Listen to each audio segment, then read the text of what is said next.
Hello friends, welcome to GK Webs. Friends, MPPSC mains answer writing की class में आज हम जीएस सेकंड पेपर स्टार्ट कर रहे हैं और जीएस सेकंड पेपर में हम सबसे पहले पॉलिटी ले रहे हैं। बहुत से बच्चों के मैसेजेस आ रहे थे कि सर साइंस में भी कुछ कराइए, तो नेक्स्ट वीक हमारा पूरा का पूरा साइंस चलेगी। पूरा जो वीक है मैं साइंस कराऊंगा। अभी हम सीक्वेंस में चलते हैं और जो पॉलिटी का पोर्शन है वो देखते हैं।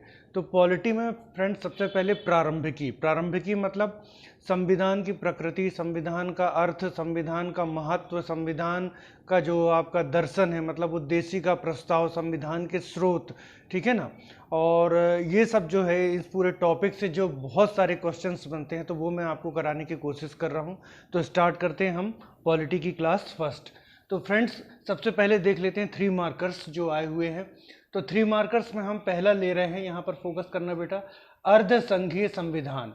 भारतीय संविधान को अर्धसंघीय संविधान किसने कहा है? ये क्वेश्चन बना है एमपीपीएससी मेंस 2019 में। तो आइवर जेनिंग्स, इसमें 2 नाम आ जाते हैं, आइवर जेनिंग्स, ठीक है ना, जेनिंग्स, और आपका एक आ जाएगा केसी वेयर, ठीक है ना, केसी वेयर, ठीक है, केसी वेयर। इन्होंने भारतीय संविधान को अर्धसंघीय संविधान कहा है। आइवर जेनिंग्स और केसी वेयर ने भारतीय संविधान को अर्धसंघीय संविधान कहा है। सेकंड क्वेश्चन, उद्देशिका में बंधुत्व शब्द का क्या आशय है? उद्देशिका में बंधुत्व शब्द का क्या आशय है? 2019 में भी पूछा गया है, 2017 में भी। तो सबसे पहले हमारे पास 3 लाइंस रहती हैं, तो इस क्वेश्चन में तो हम ज्यादा कुछ कर नहीं सकते थे, सीधा सीधा यही लिखना था। अब इसमें उद्देशिका में बंधुत्व शब्द का क्या आशय है?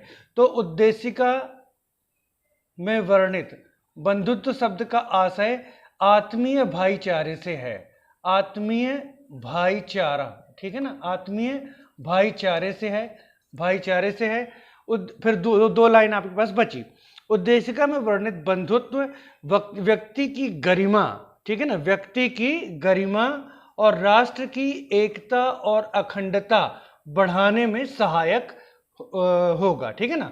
व्यक्तित्व की गरिमा और एकता, मैं शॉर्ट में लिख दे रहा हूं, आप लोग समझ जाएंगे, और अखंडता।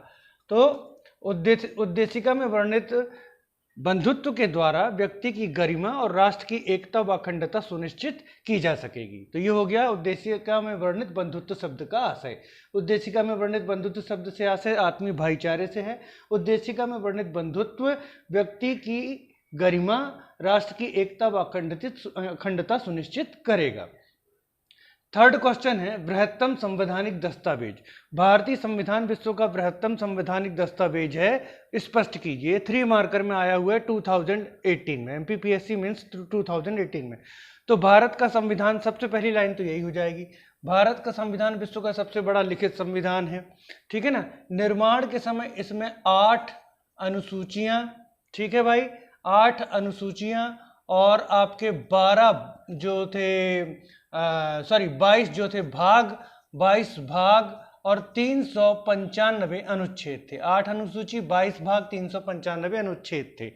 तो भारतीय संविधान, पहला पॉइंट आपने क्या लिख दिया, भारतीय संविधान विश्व का सबसे बड़ा लिखित संविधान है। सेकंड पॉइंट आपने लिख दिया कि निर्माण के समय इसमें क्या क्या थे, 8 अनुसूचियां, 22 भाग, 395 अनुच्छेद थे।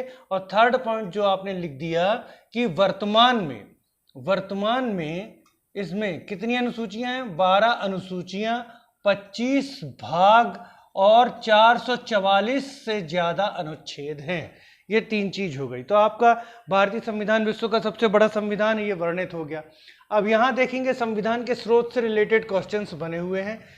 यूएसए, ब्रिटेन और आयरलैंड का भारतीय संविधान पर प्रभाव 2015 में बना है।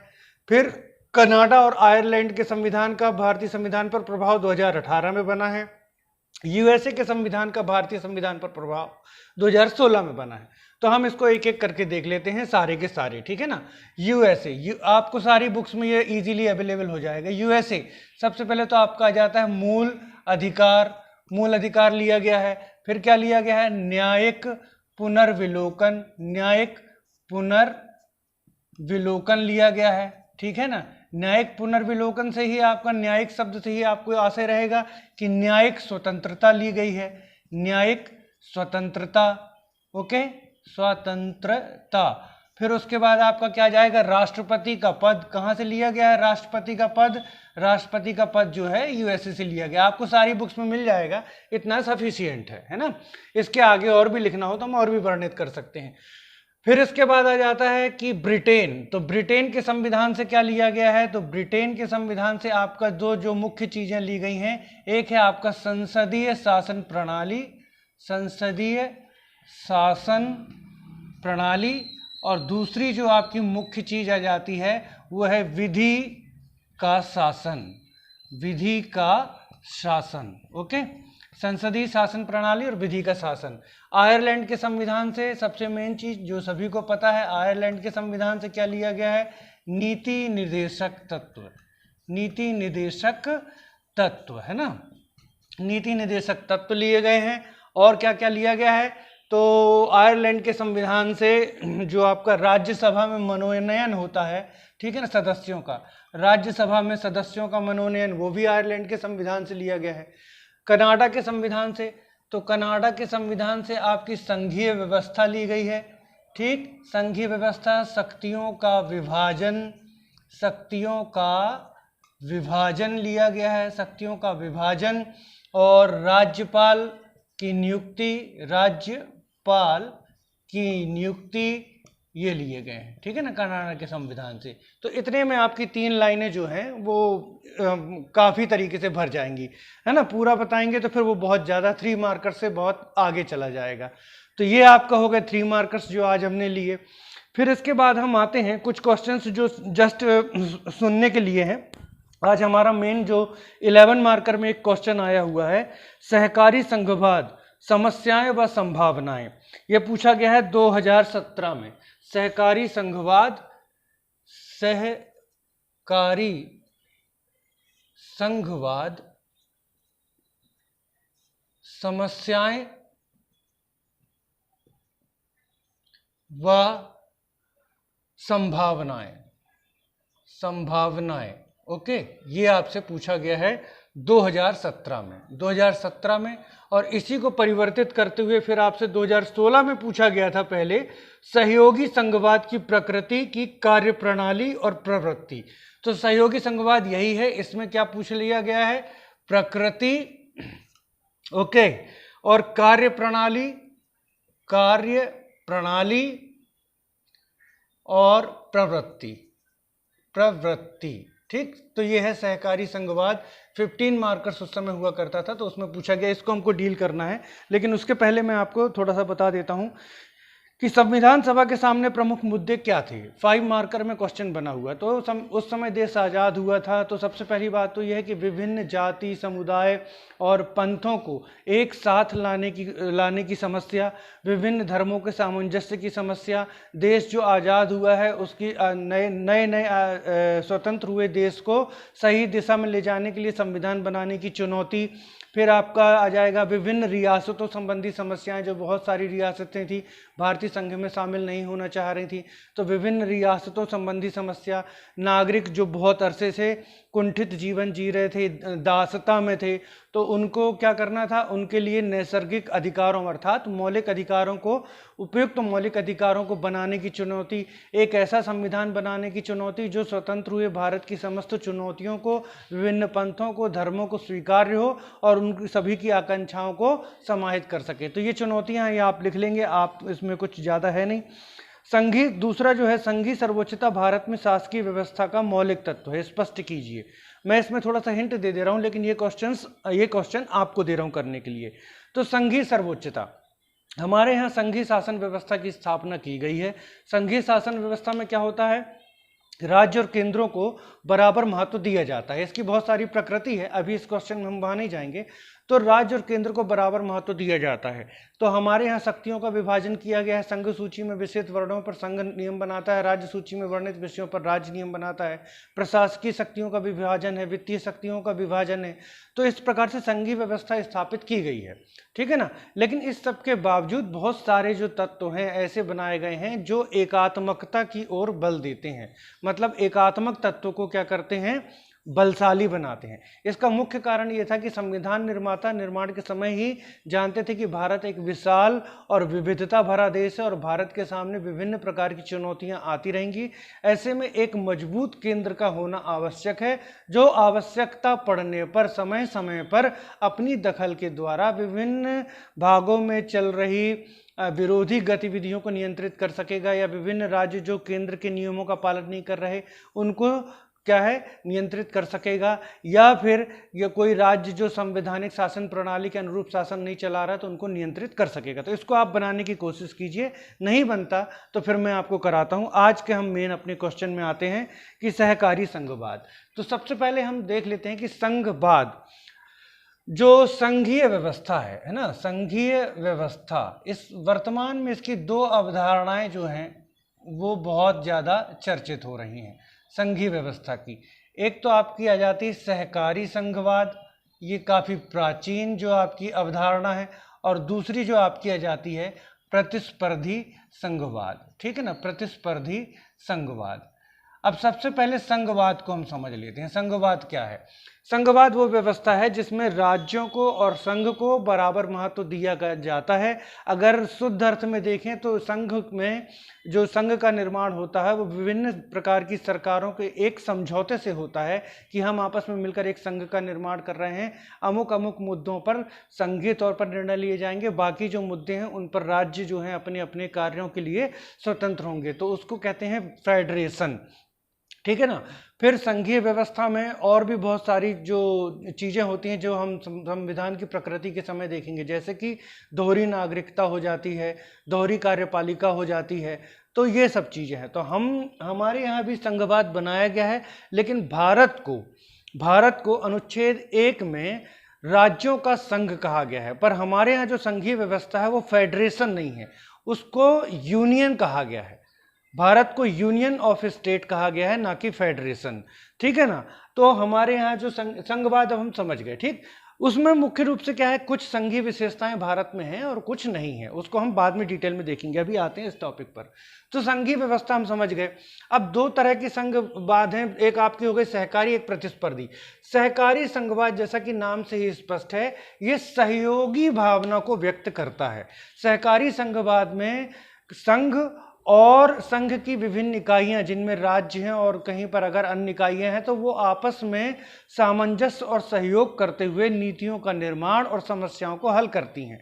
सहकारी संघवाद में सभी इकाइयां और संघ को क्षैतिज स्तर पर समानता प्राप्त होती है। कोई भी इकाई किसी से श्रेष्ठ नहीं होती, उनका जो दर्जा होता है वो क्षैतिज होता है और वो एक दूसरे के साथ सामंजस्य और सहयोग करते हुए देश की नीतियों का निर्माण और समस्याओं का जो क्या करते हैं, हल करते हैं। तो भारतीय संविधान में मूल रूप से सहकारी संघवाद की भावना जो है वो निहित है। अब सहकारी संघवाद की भावना आज जो है हम देख रहे हैं, सहकारी संघवाद किन चीजों से स्पष्ट होता है। ठीक है ना। भारतीय संविधान में सहकारी संघवाद, सबसे पहला यह है कि सहकारी संघवाद को समझाइए, तो सहकारी संघवाद। दूसरा हम छोटा सा यहां समझ लेते हैं प्रतिस्पर्धी संघवाद। ये मुख्य रूप से 1990 के बाद जो है आना उजागर हुआ। इसमें संघ और जो संघ की विभिन्न इकाइयां हैं, जो राज्य हैं, केंद्र शासित प्रदेश हैं, ये आपस में प्रतिस्पर्धा करते हैं विकास के लिए। सारे के सारे अपने विकास के लिए प्रतिस्पर्धा करते हैं। उदाहरण के लिए विदेशी निवेश को अधिक से अधिक आकर्षित करने के लिए हर राज्य अपने यहाँ की अलग योजनाएं बनाता है ताकि उस राज्य में अधिक से अधिक विदेशी निवेश आकर्षित हो सके। तो ये हो जाता है प्रतिस्पर्धी जो है संघवाद, कि आपस में प्रतिस्पर्धा करना, एक स्वस्थ प्रतिस्पर्धा करना ताकि विकास को गति मिल सके। तो ये प्रतिस्पर्धी संघवाद। अब हम आ जाते हैं सहकारी संघवाद की। भारतीय संविधान में सहकारी संघवाद है ना। तो मैंने सबसे पहले हमको इसकी एक छोटी सी भूमिका लिखनी है, तो भूमिका हम लिख देंगे कि जो भारतीय संविधान में मूल रूप से सहकारी संघवाद की क्या की गई है, कल्पना की गई है। तो भारतीय संविधान में क्या किया गया है, सहकारी संघवाद की कल्पना की गई है। सहकारी संघवाद से एक ऐसी अवधारणा है जिसमें संघ व राज्य क्षैतिज स्तर पर विकास करते हुए देश की नीतियों का निर्माण और देश की समस्याओं का हल करते हैं। इनमें क्षैतिज स्तर होता है और कोई भी श्रेणी किसी दूसरी श्रेणी से उच्च नहीं होती। ठीक है। क्या हुआ सहकारी संघवाद? तो भारतीय संविधान में मूल रूप से सहकारी संघवाद की भावना निहित है। सहकारी संघवाद में राज्य और संघ क्षैतिज स्तर पर कार्य करते हुए देश की नीतियों का निर्माण और देश की समस्याओं का हल करते हैं। कोई भी श्रेणी किसी दूसरी श्रेणी से श्रेष्ठ नहीं होती। सहकारी संघवाद को हम अग्र प्रकार समझ सकते हैं। तो आप यहाँ पर एक सहकारी संघवाद का भूमिका के बाद आप क्या करेंगे, सहकारी संघवाद का एक छोटा सा चार्ट बना देंगे, ठीक है ना। सहकारी संघवाद, तो सहकारी संघवाद में क्या क्या आ जाएगा आपका, इसका एक छोटा सा चार्ट बना दिया। अभी तक जितनी चीजें मैंने बताई वही सारी चीजों को समाहित करते हुए इसका एक चार्ट बनाने की कोशिश करें अगर हम, तो आपको मैंने बताया कि संघ जो होता है वो क्या होता है, राज्यों का संघ। तो यहाँ पर हमने लिख दिया राज्यों का संघ, ठीक है, राज्यों का संघ लिख दिया। दूसरा पॉइंट जो आपका जाएगा दोहरी शासन व्यवस्था, तो दूसरा आ गया दोहरी शासन व्यवस्था, दोहरी शासन व्यवस्था, ओके, दोहरी शासन व्यवस्था। फिर इसके बाद क्या आ जाएगा आपका, तो इसके बाद आपका आ जाएगा, ये हो गया दोहरी शासन व्यवस्था। इसके बाद आपका आ जाएगा वित्तीय संबंध या वित्तीय उपबंध, जो भी आप लिखना चाहें, वित्तीय उपबंध। फिर नेक्स्ट आपका आ जाएगा प्रशासनिक उपबंध, प्रशासनिक उपबंध। फिर आपका जाएगा विधायी उपबंध, विधायी उपबंध, ओके, विधायी उपबंध। नीति आयोग, नीति आयोग, नीति आयोग के बाद फिर आप आ जाइए, तो हम ले सकते हैं नीति आयोग के बाद जो बहुत सारी चीजें, अंतर्राज्यीय परिषद है ना, अंतर्राज्यीय परिषद, ओके, परिषद हो गई। फिर आप यहाँ पर राष्ट्रीय एकता परिषद भी ले सकते हैं, राष्ट्रीय एकता परिषद, और कुछ संविधानेतर जो है आपके उपाय, ठीक। तो ये हो गया आपका पूरा का पूरा, जिससे हमारे संविधान में जिन उपबंधों से क्या झलकता है, सहकारी संघवाद। तो सहकारी संघवाद को व्यक्त करने वाले जो प्रमुख तत्व हैं ये हैं। अब हम इसको एक भूमिका लिख ली हमने, भूमिका के बाद हमने ये एक चार्ट बना दिया। अब इसको एक एक करके डिस्कस कर दीजिए। तो राज्यों का संघ, तो भारतीय संविधान के अनुच्छेद 1 में भारत अर्थात इंडिया राज्यों का संघ होगा। भारतीय संविधान के अनुच्छेद 1 में कहा गया है कि भारत अर्थात इंडिया राज्यों का संघ होगा। इस प्रकार भारतीय संविधान में सहकारी संघवाद को की मूल भावना को स्वीकार किया गया है, ठीक है। शॉर्ट में लिखना है। दोहरी शासन व्यवस्था, सहकारी संघवाद में दोहरी शासन व्यवस्था होती है, ओके, जहां पर दोनों ही शासन स्तर क्षैतिज रूप से समस्याओं को हल करने का प्रयास करते हैं। भारत में भी दोहरी शासन व्यवस्था है, केंद्र में संघीय सरकार की और राज्यों में राज्य सरकार की स्थापना की गई है, और दोनों ही अपने अपने क्षेत्रों में कार्य करने के लिए स्वतंत्र होती हैं। फिर आपका आ जाएगा प्रशासनिक उपबंध, तो विभिन्न प्रशासनिक उपबंधों के जरिए राज्यों और केंद्रों के लिए अलग अलग प्रशासनिक उपबंध किए गए हैं, और अपने अपने क्षेत्रों में दोनों ही प्रशासनिक व्यवस्था स्थापित करने के लिए स्वतंत्र होते हैं। फिर विधायी उपबंध, विधायी उपबंध बहुत महत्वपूर्ण है, ये सहकारी संघवाद को स्पष्ट करने का बहुत बड़ा तरीका है। तो विधायी उपबंध, भारतीय संविधान के विधायी उपबंधों के द्वारा भी सहकारी संघवाद को सुनिश्चित किया गया है।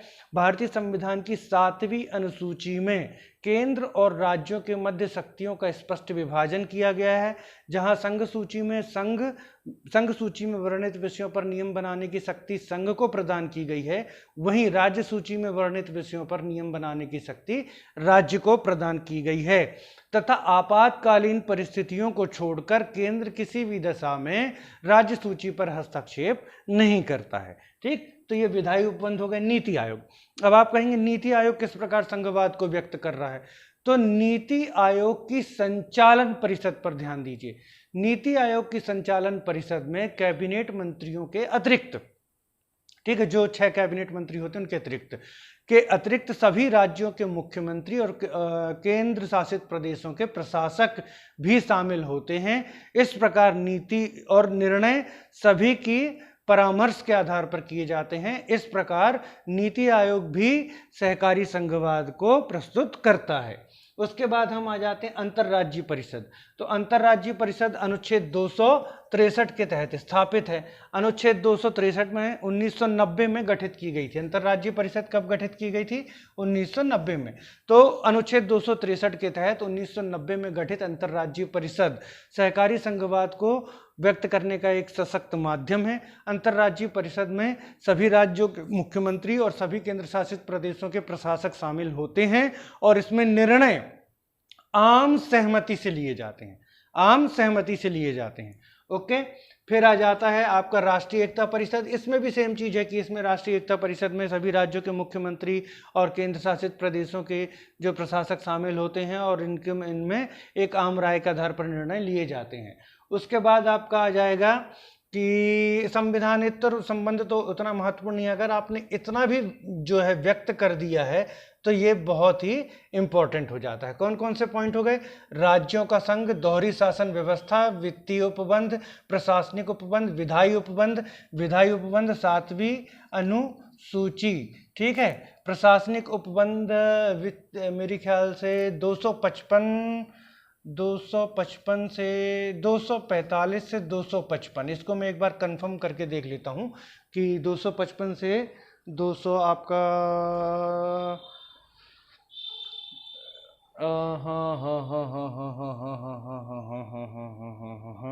विधायी उपबंध, विधायी उपबंध आपका जाएगा 245 से 255 और ये आ जाएगा 256 से 263। कौन सा? यहाँ लिख देता हूँ क्लियर, 256 से 263, ठीक। थोड़ा सा अनुच्छेद का अगर वर्णन कर देंगे तो प्रभाव अच्छा पड़ेगा। तो प्रशासनिक उपबंध 256 से 263 के तहत वर्णित है। 256-257 में केंद्र यद्यपि राज्यों को आदेश देता है लेकिन आपातकालीन परिस्थितियों में ही। इसके अतिरिक्त दोनों ही अपने अपने क्षेत्रों में प्रशासनिक व्यवस्था के लिए स्वतंत्र होते हैं। विधायी उपबंधों का वर्णन अनुच्छेद 245 से 255 के तहत है और 245 से 255 के तहत है और 7वीं अनुसूची में संघ और राज्यों के लिए जो स्पष्ट विषयों का विभाजन किया गया है। एक चीज जो हम भूल रहे थे वो याद आ गई, वित्त आयोग। वित्त आयोग बहुत इंपॉर्टेंट है ना। वित्त आयोग, इसको हम बाद में वर्णन कर लेते हैं। वित्त आयोग 280।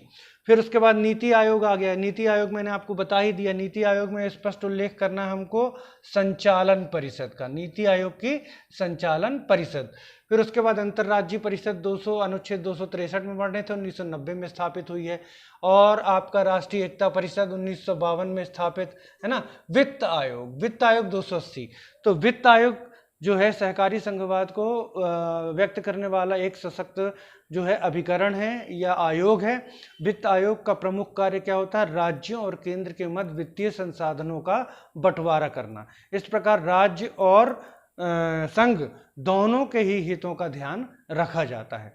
तो ये हो गया भारतीय संविधान में सहकारी संघवाद को व्यक्त करने वाली जो है उपबंध, है ना। भारतीय संविधान में सहकारी संघवाद की व्याख्या कीजिए, ये हो गया इसका आंसर।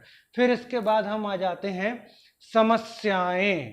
तो समस्याएं क्या है? तो समस्याएं ये हैं कि भारत एक विशाल देश है और विभिन्न प्रांतों की विभिन्न मांगें होती हैं, जिसमें कभी कभी प्रांत और संघ के बीच टकराहट उत्पन्न हो जाती है। उदाहरण के लिए आप ले सकते हैं नदी घाटियों के जल, नदियों के जल को लेकर बंटवारे को लेकर के, ये संसाधनों के बंटवारे को लेकर के ये समस्याएं हो गई।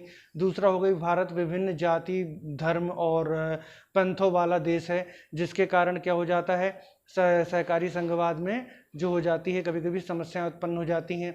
फिर तीसरा आपका आ जाएगा कि प्रतिस्पर्धी संघवाद सहकारी संघवाद के लिए कभी कभी क्या हो जाता है, चुनौती बन जाता है। प्रतिस्पर्धी संघवाद में जहां विभिन्न राज्य अपने अपने स्तर पर प्रतिस्पर्धा करते हैं, वहीं सहकारी संघवाद सहयोग की भावना को बढ़ावा देता है। तो ये कभी कभी आपस में क्या हो जाती हैं, एक दूसरे के लिए चुनौती उत्पन्न कर देते हैं। और फिर आधुनिक युग में, बढ़ते हुए युग में सहकारी संघवाद एक चुनौती बन गया है, जहां सामंजस्य की अपेक्षा विभिन्न राज्य अपने अपने उत्थान और अपने अपने क्षेत्र को बढ़ावा दे रहे हैं। क्षेत्रीयता की भावना जो है एक समस्या आ जाएगी, ठीक है ना। फिर आंचलिक जो भावना, विभिन्न अंचलों का जो दूरस्थ अंचल है ना, या फिर दुर्गम अंचल है, दुर्गम अंचलों के विकास संबंधी समस्याएं जो है सहकारी संघवाद का एक प्रमुख टॉपिक आ जाएगा। तो ये समस्याएं हो जाएंगी। इसको समस्याओं को अगर आप ज़्यादा बोलेंगे तो मैं नेक्स्ट क्लास में पूरा समस्याओं को डिटेल कर दूंगा, क्योंकि वीडियो बहुत लंबी हो जाएगी, इसलिए समस्याओं को शॉर्ट में बता रहा हूँ। मेन जो हमारा था सहकारी संघवाद जो भारत में उसका स्वरूप, वो आप इसको हमने अच्छे तरीके से समझ लिया है। फिर प्रकृति हम समझ गए हैं, कार्यप्रणाली समझ गए हैं कि कार्यप्रणाली क्या है, भारत में सहकारी संघवाद किस कार्यप्रणाली पर काम करता है, इन्हीं कार्यप्रणालियों पर काम करता है। तो भारत में सरकार सहकारी संघवाद की कार्यप्रणाली इसी से बनेगी, ठीक है ना।